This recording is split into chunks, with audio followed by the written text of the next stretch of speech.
चंद्रयान 3 आज रात चंद्रमा की दहलीज पर पहुंच जाएगा। भारतीय अंतरिक्ष अनुसंधान संगठन यानी इसरो रात करीब 2 बजे चंद्रयान 3 के लैंडर मॉड्यूल की दूसरी डीबूस्टिंग करेगा, जिसके बाद यह चंद्रमा के बिल्कुल करीब पहुंच जाएगा। डीबूस्टिंग यानी रफ्तार धीमी करने के बाद लैंडर की चंद्रमा से न्यूनतम दूरी 30 किलोमीटर और अधिकतम दूरी 100 किलोमीटर रह जाने की उम्मीद है। डीबूस्टिंग की यह प्रक्रिया लैंडर में लगे थ्रस्टर के जरिए पूरी की जाएगी। इस प्रोसेस में यान के चलने की दिशा के अपोजिट डायरेक्शन में थ्रस्टर फायर करके स्पीड कम की जाएगी। दरअसल चंद्रयान के लैंडर के 4 पैरों के पास 800 न्यूटन शक्ति के एक थ्रस्टर लगे हैं।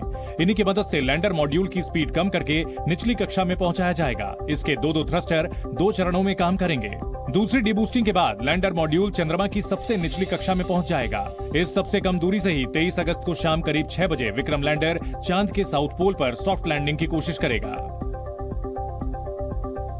23 अगस्त को लैंडिंग में समस्या आती है तो करीब 1 महीने बाद फिर कोशिश होगी, क्योंकि चंद्रयान 3 को अगली सुबह का इंतजार करना होगा, जो वहां 28 दिन बाद होगी।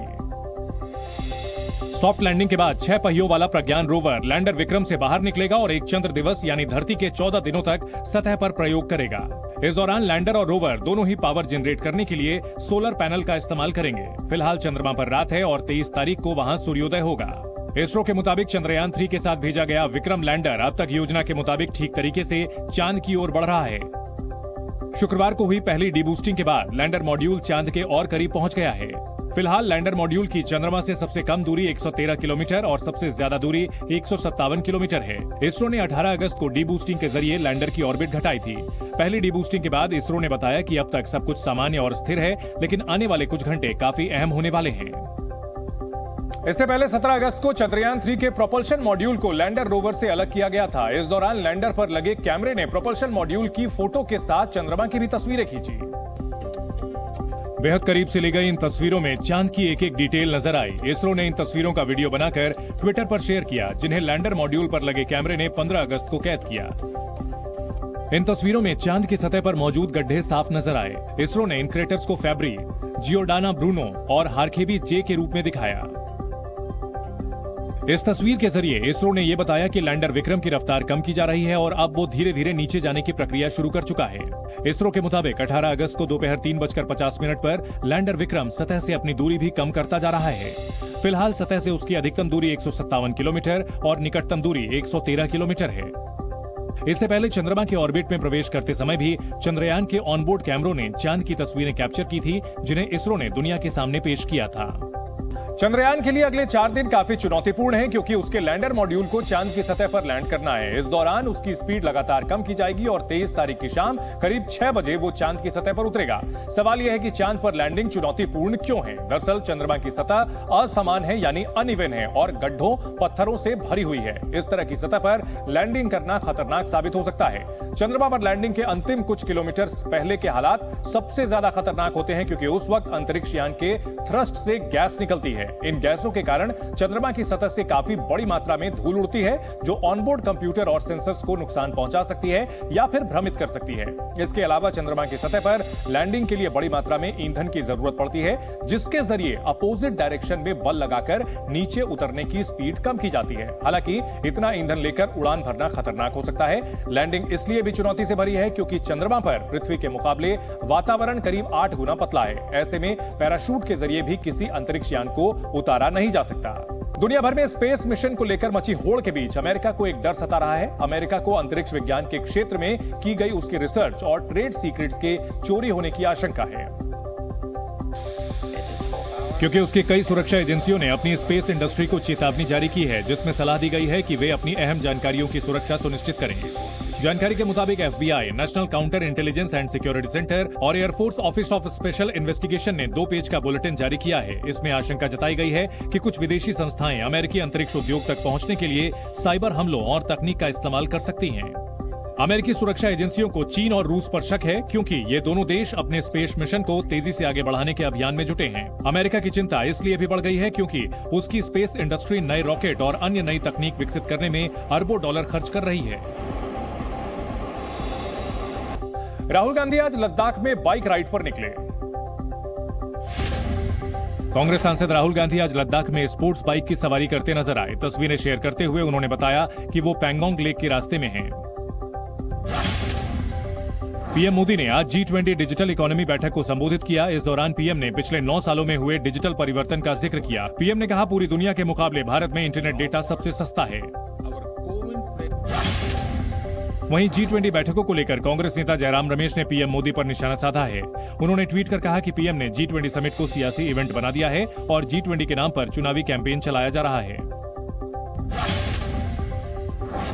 वंदे भारत ट्रेन का नया लुक सामने आ गया है। नीले और सफेद के साथ साथ अब ये ट्रेन ऑरेंज और ग्रे कलर के कॉम्बिनेशन में भी दिखाई देगी। यात्रियों की सुविधा के लिए नई ट्रेन में कुछ बदलाव भी किए गए हैं।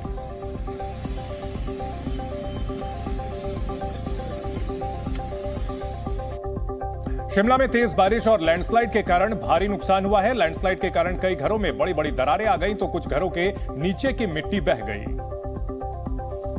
जिसके बाद लोगों ने पलायन शुरू कर दिया है, क्योंकि इनके घर रहने लायक नहीं बचे।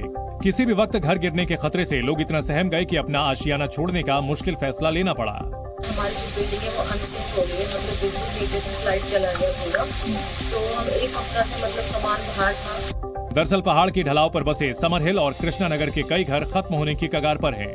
अपना सामान समेटकर पलायन को मजबूर हुए लोगों ने बताया कि शिमला में ऐसे हालात कभी नहीं देखे गए। लैंडस्लाइड के बाद मकानों को तो नुकसान हुआ ही है, पहाड़ों पर खड़े लंबे लंबे पेड़ों के गिरने का खतरा भी मंडराने लगा है। डर लग रहा है, जैसे पेड़ भी ऐसे हिलने वाले, कहीं गिर गए तो फिर दिक्कत रहेगा। शिमला की एक दो जगह नहीं बल्कि कई जगहों पर अब जमीन और सड़कें धंस रही हैं और भवनों को खतरा पैदा हो गया है। पूरे हिमाचल की बात करें तो तेज बारिश के कारण 10,000 से ज्यादा घर क्षतिग्रस्त हुए। करीब 1900 घर जमींदोज हो गए हैं। 11,000 लोग पलायन को मजबूर हुए, जबकि 330 से ज्यादा लोगों की जान चली गई है। कुदरत की इस मार से पूरे प्रदेश में 10,000 करोड़ रुपए से ज्यादा का नुकसान होने का अनुमान जताया जा रहा है। इसीलिए आज प्रधानमंत्री नरेंद्र मोदी ने भी हिमाचल के हालात की समीक्षा की। पीएम मोदी ने अपने कैबिनेट के सहयोगियों के साथ बैठक की, जिसमें हिमाचल प्रदेश से ही आने वाले बीजेपी अध्यक्ष जेपी नड्डा भी मौजूद थे। बताया जा रहा है कि ये बैठक करीब 1 घंटे चली। बैठक में नड्डा के अलावा अमित शाह और राजनाथ सिंह भी मौजूद थे। बैठक में तय किया गया कि जेपी नड्डा कल हिमाचल जाएंगे और बाढ़ग्रस्त इलाकों का दौरा करेंगे।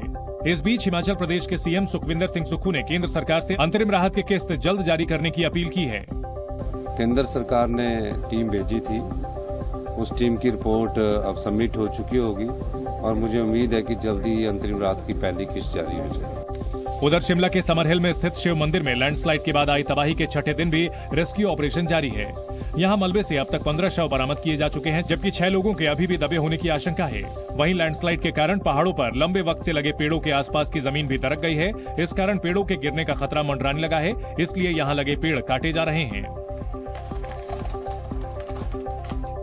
हिमाचल के सीएम सुखविंदर सिंह सुक्खू केंद्र सरकार से मदद मांग रहे हैं। हिमाचल के हालात पर सीएम सुक्खू ने जी न्यूज से खास बातचीत की।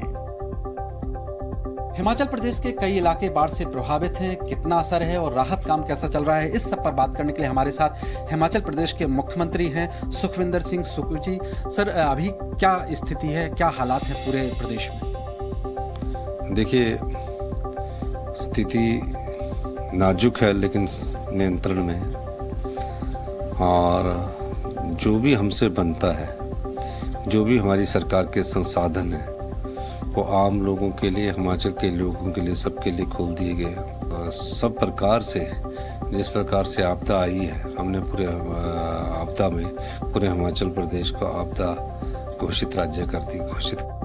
हिमाचल समेत देश के कई राज्यों के लोगों को फिलहाल बारिश से राहत मिलने की उम्मीद नहीं है। हिमाचल प्रदेश में 21 अगस्त से फिर बारिश शुरू होने की संभावना है। राज्य में 21 से 23 अगस्त तक के लिए येलो अलर्ट जारी किया गया है। ये येलो अलर्ट राज्य के 10 जिलों के लिए जारी किया गया है। इस दौरान शिमला, चंबा, कांगड़ा, कुल्लू, मंडी समेत कई जिलों में भारी बारिश की संभावना है। उत्तराखंड के कई जिलों में कल भी बारिश के आसार हैं।